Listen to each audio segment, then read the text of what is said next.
ഇന്നത്തെ നമ്മുടെ ടോപ്പിക് എന്ന് പറയുന്നത് നിങ്ങളുടെ പേഴ്സൺ നിങ്ങളുമായിട്ടൊരു ഫ്യൂച്ചർ ആഗ്രഹിക്കുന്നുണ്ടോ സത്യത്തിൽ എന്നതാണ് നമ്മൾ ഇന്ന് ചെക്ക് ചെയ്യാനായിട്ട് പോകുന്നത്. ആഗ്രഹമുണ്ട്, ഒരുപാട് ആഗ്രഹമുണ്ട് നിങ്ങളുമായിട്ടുള്ളൊരു ഫ്യൂച്ചർ. പക്ഷേ എന്തുകൊണ്ടോ ഭയങ്കരമായിട്ടുള്ളൊരു ഈസി ആയിട്ടുള്ള കാര്യമായിരിക്കില്ല നിങ്ങളെ റിലേഷൻഷിപ്പ് മുന്നോട്ട് കൊണ്ടുപോകുക എന്നുള്ളത്. മേ ബി ചില റിലീജിയസ് ആയിട്ടുള്ള ഒരു ഫാക്ടേഴ്സ്, നിങ്ങൾ ചിലപ്പോൾ സെയിം റിലീജിയൻ ആയിരിക്കില്ല, അല്ലെങ്കിൽ ഏതെങ്കിലും ടൈപ്പ് അങ്ങനത്തെ ഒരു ടൈപ്പാണ് എനിക്ക് കാണുന്നത്. ആഗ്രഹമുണ്ട് ഈ ഒരു പേഴ്സണ്, പക്ഷേ മുന്നോട്ട് എങ്ങനെയെന്ന് ചിന്തിക്കുന്നുണ്ട് പലരും. നിങ്ങളും ചിന്തിക്കുന്നുണ്ടായിരിക്കും, അവരും ചിന്തിക്കുന്നുണ്ടായിരിക്കും. കാരണം അത്രമാത്രം ഈ ഒരു റിലേഷൻഷിപ്പിൽ ഭയങ്കരമായിട്ടുള്ള പ്രോബ്ലംസ് ഫേസ് ചെയ്യുന്നുണ്ട് പല രീതിയിലും. നിങ്ങൾ തമ്മിലായിക്കോട്ടെ, ചുറ്റിലും മേ ബി ഫാമിലി ഭാഗത്തു നിന്നായിക്കോട്ടെ, ഒരുപാട് ഇഷ്യൂസുകൾ ഫേസ് ചെയ്യുന്ന ഒരു സിറ്റുവേഷൻ ഇവിടെ കാണുന്നുണ്ട്. അവർക്ക് മേ ബി ഓൾറെഡി മാരീഡ് ആയിട്ടുള്ളവരും എനിക്ക് ഇവിടെ ഫീൽ ചെയ്യുന്നുണ്ട്. മാരീഡ് ആയിട്ടുള്ളവർക്കായിരിക്കാം അവർക്ക് ഫ്യൂച്ചർ എന്ന് ഉദ്ദേശിക്കുന്നത് നല്ല രീതിയിലുള്ള ഫ്രണ്ട്ഷിപ്പ് രീതിയിൽ തുടർന്ന് പോകാനായിട്ട്, ഒരു ഫ്യൂച്ചറിലേക്ക് എത്താൻ, അല്ലെങ്കിൽ ഫ്യൂച്ചർ മീൻസ് ഒരു നല്ല രീതിയിൽ മുന്നോട്ട് പോകാനായിട്ട് ഉണ്ട്. പക്ഷേ ഒരു എന്താ പറയുക, സൊസൈറ്റിയിൽ ഭാഗമായിട്ട് ഒന്നും ഈ ഒരു റീഡിങ് കാണുന്ന പലർക്കും നല്ലൊരു രീതിയിൽ ഒരു എന്താ പറയുക, ഒന്നും നല്ല രീതിയിൽ പോകുന്ന ടൈപ്പ് ഓഫ് ബന്ധമായിരിക്കില്ല എന്നുള്ളൊരു തോട്ട്സ് നിങ്ങളുടെയോ അല്ലെങ്കിൽ ആ ഒരു പേഴ്സൻ്റെ മനസ്സിലോ ഉള്ളതായിട്ട് കാണുന്നുണ്ട്.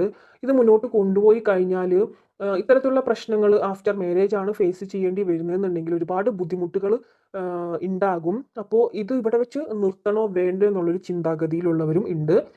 എന്നാൽ നിങ്ങളെ വിട്ടുപോകാനും, അല്ലെങ്കിൽ നിങ്ങൾക്കും ആ ഒരു തോട്ട്സ് വരുന്നുണ്ടായിരിക്കാം. ഈ ഒരു എന്താ പറയുക, ഒരു തരത്തിലുള്ള ഭയങ്കര പ്രോബ്ലംസ് ഫേസ് ചെയ്യുന്ന, അല്ലെങ്കിൽ ജാതിയുടെ പേരിൽ ഒക്കെ റിലീജിയസ് ആയിട്ടുള്ള ഫാക്ടർ വളരെ ഇല്ലെങ്കിൽ ഫിനാൻഷ്യൽ ഇഷ്യൂസ്, അങ്ങനത്തെ കാര്യങ്ങളൊക്കെ ഇവിടെ കാണുന്നുണ്ട്. മേ ബി നിങ്ങളുടെ ഒരാളുടെ ഇതിൽ ഫിനാൻഷ്യലി നല്ല വെൽത്ത് ആയിട്ടുള്ള സെറ്റപ്പ് ആയിട്ടുള്ള ഫാമിലി ആയിരിക്കണം, ഒരാൾ കുറച്ച് താഴെയുള്ളൊരു ഫാമിലിയിലായിരിക്കണം. അങ്ങനെയൊക്കെയുള്ള ഒരുപാട് ഫാക്ടേഴ്സ് ഇവിടെ ഒരു ബ്ലോക്കേജ് ആയിട്ട്, പ്രോബ്ലം ആയിട്ട് വരുന്നുണ്ട്. ഫ്യൂച്ചർ ആഗ്രഹിക്കുന്നുണ്ടെങ്കിൽ പോലും അത് നടക്കാത്ത, അല്ലെങ്കിൽ നടക്കില്ല എന്ന് കരുതുന്ന ഒരു സിറ്റുവേഷൻ ആണ് രണ്ടുപേരുടെയും ലൈഫിൽ ഉള്ളത്. അങ്ങനെയാണ് പല കാര്യങ്ങളും. ഇപ്പോൾ പ്രോബ്ലംസിൻ്റെ പല സത്യാവസ്ഥകളും മേ ബി മുഴുവനായിട്ടും തുറന്ന് പറയുന്നുണ്ടായിരിക്കില്ല നിങ്ങളെ പേഴ്സണോ അല്ലെങ്കിൽ നിങ്ങളോ. അതിന് വേണ്ടിയിട്ട് എങ്ങനെയെങ്കിലും ഈ ഒരു കാര്യം മുന്നോട്ട് കൊണ്ടുപോകണം എന്ന് ആലോചിച്ചിട്ട് നിങ്ങൾ പ്രാർത്ഥിക്കുന്നുണ്ട്. അവരും ചില ടൈമിലൊക്കെ പ്രാർത്ഥിക്കുന്നതായിട്ട് കാണുന്നുണ്ട്. ഒരുപാട് പ്രോബ്ലംസ് നിങ്ങൾ തമ്മിൽ അങ്ങോട്ടും ഇങ്ങോട്ടും, ഒരുപാട് ട്രസ്റ്റ് ഇഷ്യൂസ് ആയിരിക്കാം, പല പ്രോബ്ലംസും നിങ്ങൾ തമ്മിൽ തന്നെ അങ്ങോട്ടും ഇങ്ങോട്ടും ഉണ്ട്. അപ്പോൾ പിന്നെ ഇതൊരു ഫ്യൂച്ചറിലേക്ക് എങ്ങനെ പോയാൽ ശരിയാകൂ എന്നൊക്കെയുള്ളൊരു ചിന്തകളും ഇവിടെ വരാനുണ്ട്. പിന്നെ എല്ലാവരുടെ കാര്യത്തിലും എനിക്ക് ഇവിടെ ഒരു ഡെവിൾ എനർജി കാണുന്നുണ്ട്. ഇവിടെ ഡെവിൾ കാർഡാണ് കിട്ടിയിട്ടുള്ളത്. അതായത് നല്ല രീതിയിലേക്ക് ഒന്നും നടക്കരുത്, അല്ലെങ്കിൽ എന്തെങ്കിലും ടൈപ്പ് ഓഫ് ബാഡ് എനർജീസ് ആയിരിക്കാം നിങ്ങൾക്ക് ചുറ്റിലും ഉള്ളതായിട്ട് കാണുന്നത്. അപ്പോൾ എല്ലാവർക്കും എല്ലാ കാർഡിലും വരണമെന്നില്ല, പക്ഷേ കാർഡ് ഇവിടെ വരുമ്പോൾ അത് പറയേണ്ടിയും വരും. കാരണം ഇവിടെ ഡബിൾ കാർഡാണ് വരുന്നത്. 2 ലവേഴ്സ് ഇവിടെ നിൽക്കുന്നു. ആ 2 ലവേഴ്സിനെ ചങ്ങലക്കിട്ടിട്ടുള്ള പോലത്തെ സിറ്റുവേഷൻ. അതാണ് ഞാൻ പറഞ്ഞത്, ആഗ്രഹം ഉണ്ടെങ്കിൽ പോലും പറ്റാത്ത ഒരു സിറ്റുവേഷനിൽ കൂടെ ആയിരിക്കണം നിങ്ങൾ രണ്ടുപേരും കടന്നു പോയിക്കൊണ്ടിരിക്കുന്നത്. മറ്റുള്ളവരാൽ കൺട്രോൾ പെട്ട്, അല്ലെങ്കിൽ മറ്റുള്ളവരാൽ എന്തോ ഒരു controlling, may be family issues നിറയെ ഉണ്ടായിരിക്കാം, അല്ലെങ്കിൽ നിങ്ങൾ തമ്മിലുള്ള ഇഷ്യൂസ് ആയിരിക്കാം. എന്തൊക്കെയോ ഒരു നെഗറ്റീവ് എനർജിയാണ് നിങ്ങൾക്ക് ചുറ്റിലും നിന്ന് കളിക്കുന്നത്. കാരണം നല്ല രീതിയിലേക്ക് പോകുമ്പോൾ എഗെയിൻ അവിടെ പ്രശ്നങ്ങൾ വരിക ഒരു കാരണവും ഇല്ലാതായിരിക്കും. ചിലപ്പോൾ നിങ്ങളുടെ ലൈഫിൽ പ്രശ്നങ്ങൾ വരുന്നുണ്ടായിരിക്കും. ഒട്ടും എക്സ്പെക്ട് ചെയ്യാത്ത ഒരു രീതിക്കൊക്കെ ആയിരിക്കും. ഒട്ടും നിങ്ങൾ എക്സ്പെക്ട് ചെയ്യുന്നുണ്ടായിരിക്കില്ല ഇന്ന് ഈ ഒരു നിമിഷം ഇങ്ങനെ ഒരു പ്രോബ്ലം ഉണ്ടാവുന്നത്. അങ്ങനെ ഒരു ടൈപ്പ് ഓഫ് എനർജീസിലാണ് നിങ്ങളുടെ ലൈഫ് പോയിക്കൊണ്ടിരിക്കുന്നത്. അല്ലെങ്കിൽ ഈ ഒരു എനർജി നിങ്ങൾ തമ്മിൽ ഈ ഒരു പ്രോബ്ലംസ് ക്രിയേറ്റ് ചെയ്യുന്നതായിരിക്കാം. നിങ്ങൾ തമ്മിൽ no contacts, on and off connection ഇടയ്ക്കിടയ്ക്ക് ഇതൊരു റിപ്പീറ്റേഷൻ മോഡലായിട്ട് കറങ്ങിക്കൊണ്ടിരിക്കുന്നുണ്ടായിരിക്കാം. അത് ഓണിൽ വരുമ്പോൾ ആദ്യത്തെ കുറച്ച് ദിവസം നല്ല സ്നേഹം, പിന്നെ അഗെയിൻ ഒരു എന്താ പറയുക, ഒട്ടും വിചാരിക്കാത്ത കാര്യത്തിൽ പോലും നിങ്ങൾക്ക് വീണ്ടും അഗെയിൻ പ്രോബ്ലംസ് നിങ്ങളുടെ ലൈഫിലേക്ക് വരാം. നിങ്ങളുടെ റിലേഷൻഷിപ്പിൽ ട്രസ്റ്റ് ഇഷ്യൂ, അല്ലെങ്കിൽ വെറുതെ പറയുന്ന ഒരു തല്ലുപിടുത്തം, ഒരാവശ്യം ഉണ്ടാവില്ല. പുറമേ നോക്കുമ്പോൾ ഒരു ആവശ്യമില്ലാത്തൊരു തല്ലുപിടുത്തമായിരിക്കാം രണ്ടുപേർക്കും അവിടെ ഉണ്ടാവുന്നത്. അതൊക്കെ ഈ പറയുന്ന ഒരു നെഗറ്റീവ് എനർജി, അങ്ങനത്തെ ഒരു എനർജി ഉണ്ടെങ്കിൽ കൂടുതലും അങ്ങനെയൊക്കെ ലൈഫിൽ വരുന്നുണ്ടായിരിക്കാം. അപ്പോൾ നിങ്ങളൊന്ന് സൂക്ഷിക്കുക.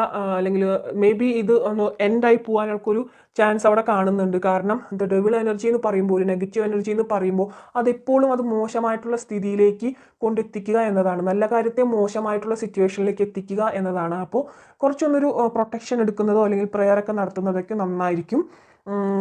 അപ്പോൾ ഇതാണ് എനിക്ക് മെയിനായിട്ട് കാണുന്നത് ഇവിടെ. നിങ്ങൾക്ക് തമ്മിൽ ആഗ്രഹം ഉണ്ടെങ്കിൽ പോലും അവിടെ ഫ്യൂച്ചറിലേക്ക് എത്താൻ സാധിക്കാത്ത ആ ഒരു പേഴ്സണും ആഗ്രഹമുണ്ട് നല്ലൊരു ലൈഫിൽ, ഇത്രയും കാലത്തെ പ്രശ്നങ്ങളൊക്കെ പോട്ടെ, ഇത്രയും കാലത്തെ പ്രശ്നങ്ങളൊക്കെ ഉണ്ടായത് പോട്ടെ, ഇനിയെങ്കിലും നല്ല രീതിക്ക് പോകാം എന്നുള്ളൊരു തോട്ട്സ് ആളുടെ മനസ്സിൽ വരുന്നുണ്ട്. പക്ഷേ അഗെയിൻ അവിടെ നിങ്ങൾ തമ്മിൽ വഴക്കുകൾ ഉണ്ടാവുക, തല്ലുപിടുത്തം ഉണ്ടാവുക. അപ്പോൾ ഇങ്ങനെയൊക്കെ പോവുകയാണെങ്കിൽ ഇൻ ഫ്യൂച്ചറിൽ ഭയങ്കര ഒരു സമാധാനക്കേടായിരിക്കില്ലേ എന്നൊക്കെയുള്ളൊരു ചിന്തകൾ വരുന്നുണ്ട്. ഈ ഒരു റിലേഷൻഷിപ്പിൽ ആരുടെയെങ്കിലും ഭാഗത്തുനിന്ന് സപ്പോർട്ട് ഉണ്ടായിരിക്കുമോ എന്നൊക്കെ ഉള്ളൊരു തോട്ട്സ് നിങ്ങളുടെ ആ ഒരു പേഴ്സണിൽ നിന്നും, ആ ഒരു പേഴ്സൺ നിങ്ങളിൽ നിന്നും പല കാര്യങ്ങളും ഇവിടെ മറയ്ക്കുന്നുണ്ട്. എന്തൊക്കെയോ നിങ്ങൾക്ക് മുമ്പിൽ പ്രശ്നങ്ങളിൽ പലതും അവർ പറഞ്ഞിട്ടുണ്ടായിരിക്കില്ല. ഇനിയും പല പ്രശ്നങ്ങൾ, നിങ്ങൾ അറിയാത്ത പ്രശ്നങ്ങൾ ഇതിൽ ഇൻവോൾവ് ആയിട്ടുണ്ടായിരിക്കാം. അത് ആ പേഴ്സൺ അറിയുന്നുണ്ടായിരിക്കാം. അതുകൊണ്ട് ചില സമയത്ത് ആൾ ചിന്തിക്കുന്നുണ്ട്, ഇത്രയൊക്കെ പ്രശ്നങ്ങൾ ഉണ്ടെങ്കിലും പോട്ടെ, ഒരു ന്യൂ ബിഗിനിങ്, നല്ലൊരു ഫ്രഷ് സ്റ്റാർട്ടിങ് നിങ്ങളെയും കൊണ്ട് എവിടേക്കെങ്കിലും ഒറ്റയ്ക്ക് പോയാലോ. കാരണം സൊസൈറ്റി ആയിട്ട്, ഫാമിലി ആയിട്ട് ബന്ധപ്പെട്ട് ഒരുപാട് പ്രശ്നങ്ങൾ നിങ്ങൾക്ക് ചുറ്റിലും ഉണ്ടായിരിക്കാം. നിങ്ങൾ നിൽക്കുന്ന ഒരു സ്ഥലത്ത്, അല്ലെങ്കിൽ നിങ്ങൾക്ക് ചുറ്റുപാടിലുമുള്ള സ്ഥലത്ത് നിങ്ങൾക്ക് സന്തോഷകരമായിട്ട് ജീവിക്കാൻ പറ്റില്ല. അങ്ങനെ ഒരു അവസ്ഥ, അല്ലെങ്കിൽ ബാക്കിയുള്ളവരൊക്കെ ഇൻവോൾവ്മെന്റ് അവിടെ ഉണ്ടാവും, ഫാമിലി അങ്ങനത്തെ കാര്യങ്ങൾ. അപ്പം നിങ്ങൾ എന്താ പറയുക, ഇവരിൽ നിന്നൊക്കെ വിട്ടുമാറി വേറൊരു ആരില്ലാത്തൊരു സ്ഥലത്ത്, ആരില്ലാത്തെന്ന് വെച്ച് കഴിഞ്ഞാൽ നിങ്ങൾ അറിയുന്ന ആൾക്കാരായിട്ട് ഇല്ലാത്തൊരു സ്ഥലത്ത് സ്വസ്ഥമായിട്ട് കൊണ്ടുപോയി ജീവിക്കാം. ഒരുപാട് മുറിവുകൾ ഈ റിലേഷൻഷിപ്പിൽ വന്നിട്ടുണ്ട്. അത് മേ ബി കൂടുതലും ഈ വേറെ പലരുടെ തേർഡ് പാർട്ടി ഇൻവോൾവ്മെൻറ്റോ ബാക്കി പലരുടെ ഇൻവോൾവ്മെൻറ്റ് കൂടി കൂടുതൽ വന്നിട്ടുള്ളത് കൊണ്ടായിരിക്കാം.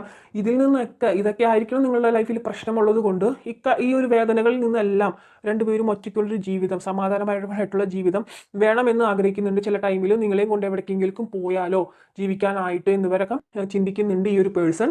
പക്ഷേ അതിലും കഴിയാത്ത ഒരു അവസ്ഥയാണ് കാണുന്നത്. ഒരു ഫ്രഷ് ബിഗിനിങ് അദ്ദേഹം ആഗ്രഹിക്കുന്നുണ്ട്. നിങ്ങളാണെങ്കിലും ഇത്തരത്തിലുള്ള പ്രശ്നങ്ങൾ എന്തുകൊണ്ടാണ് ഭഗവാനെ, അല്ലെങ്കിൽ ഡിവൈൻ യൂണിവേഴ്സ് ഇങ്ങനെ വന്നുകൊണ്ടിരിക്കുന്നത്? ഞാൻ എന്ത് തെറ്റ് ചെയ്തിട്ടാണ് ഇത്രയധികം പ്രശ്നങ്ങൾ എനിക്ക് ഫേസ് ചെയ്യേണ്ടതായിട്ട് വരുന്നത്? ഞാൻ സത്യസന്ധമായിട്ട് സ്നേഹിച്ച് നിന്നിട്ടേ ഉള്ളൂ ഈ റിലേഷൻഷിപ്പിൽ, എന്നിട്ട് എന്തുകൊണ്ട് എനിക്കിങ്ങനെ വരുന്നു എന്നുള്ള കാര്യങ്ങളൊക്കെ നിങ്ങൾ പ്രാർത്ഥിക്കുന്നതായിട്ട് കാണുന്നുണ്ട്. പല രീതിയിലും പ്രാർത്ഥിക്കുന്നതായിട്ട്, വളരെ എന്താ പറയുക, വിഷമിച്ചിരിക്കുന്ന ഒരു സിറ്റുവേഷനിൽ പ്രാർത്ഥിക്കുന്നതായിട്ട് കാണുന്നുണ്ട്. ഈ ഒരു പേഴ്സണ് നിങ്ങൾക്കൊരു കമ്മിറ്റ്മെൻറ്റ് തരണം എന്ന ആഗ്രഹമുണ്ട്. പക്ഷേ അത് പെട്ടെന്ന് നടക്കുന്ന ഒരു സിറ്റുവേഷനിലായിട്ട് കാണുന്നില്ല. നിങ്ങളുടെ ഫ്യൂച്ചർ വളരെ പതുക്കെയാണ് ആ ഒരു പേഴ്സൺ തീരുമാനങ്ങൾ എടുക്കുന്നതും. എന്തെങ്കിലും പ്രോബ്ലംസ് സോൾവ് ചെയ്യാനായിട്ട് പറ്റുമോ എന്നുള്ള തോട്ട്സിലൊക്കെ ഇരിക്കുന്നതായിട്ടുണ്ട്. നിങ്ങളാണെങ്കിൽ, ആ ഒരു പേഴ്സൺ ആണെങ്കിലും പബ്ലിക്കിലേക്ക് ഇറങ്ങുമ്പോൾ, അല്ലെങ്കിൽ ബാക്കി നിങ്ങളുടെ കാര്യങ്ങളിലേക്ക് ഇറങ്ങുമ്പോൾ, നിങ്ങൾ എന്താ പറയുക, ഫിസിക്കലി അവിടെ പ്രസൻസ് ഉണ്ടെങ്കിലും മെൻ്റലി അവിടെ ഇല്ലാത്തൊരവസ്ഥയാണ്. മാനസികമായിട്ട് നിങ്ങൾ ഉള്ളിൽ കരഞ്ഞുകൊണ്ടായിരിക്കും ചിലപ്പോൾ പുറമേ ചെന്ന് നിൽക്കുന്ന ഒരവസ്ഥ. വർക്ക് ചെയ്യുന്നതാണെങ്കിലും ഒരുപാട് സ്ട്രഗിൾ ചെയ്യുന്നുണ്ട്, കഷ്ടപ്പെടുന്നുണ്ട്. അതൊക്കെയാണ് ഇവിടെ മെയിനായിട്ട് കാണുന്നത് നമുക്ക് സംഭവം. അപ്പോൾ നമ്മളിത് മാറ്റി വെച്ചാലും പോലും എന്താ പറയുക, യൂണിവേഴ്സ് ഇത് ഉദ്ദേശിച്ചിരുന്നു എന്നതിൻ്റെ തെളിവാണിത്. അപ്പോൾ 4 ഓഫ് കപ്സ് ഇവിടെ കിട്ടിയിട്ടുണ്ട്.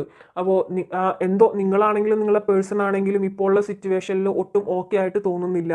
എന്തൊക്കെ നിങ്ങൾക്ക് കൊണ്ടുതരുന്നുണ്ടെങ്കിലും അതൊന്നും വേണ്ട, ഈ ഒരു കാര്യം മതി നിങ്ങൾക്ക് എന്നുള്ള, എത്രയൊക്കെ നല്ല ഓഫറുകൾ നിങ്ങളിലേക്ക് വരുന്നുണ്ടെങ്കിലും, സന്തോഷങ്ങൾ വേറെ പല രീതിയിലും വരുന്നുണ്ടെങ്കിലും അതിലൊന്നും നിങ്ങൾ ഹാപ്പി അല്ല, അല്ലെങ്കിൽ ആ ഒരു പേഴ്സൺ ഹാപ്പി അല്ല. അവർക്ക്, അല്ലെങ്കിൽ നിങ്ങൾക്ക് ഇതാണ് വേണ്ടത്, ഇത് കിട്ടാതെ എനിക്ക് എങ്ങനെ ഹാപ്പി ആയിട്ട് ഇരിക്കാൻ സാധിക്കും? പക്ഷേ ഏസ് ഓഫ് കപ്സ് ഇവിടെ വന്നിട്ടുണ്ട്. എന്തോ ഒന്നുകൊണ്ടും ഭയപ്പെടണ്ട, നിങ്ങൾക്ക് വരാൻ പോകുന്നത് എന്തൊക്കെയോ മിറാക്കിൾസ് നിങ്ങളുടെ ലൈഫിലേക്ക് സംഭവിക്കാനായിട്ട് പോകുന്നുണ്ട്. പല കാര്യത്തിൽ, പല രീതിയിൽ. ഏസ് ഓഫ് കപ്സ് ആണ് യൂണിവേഴ്സിൽ നിന്നും വന്നിട്ടുള്ളൊരു ഓഫർ.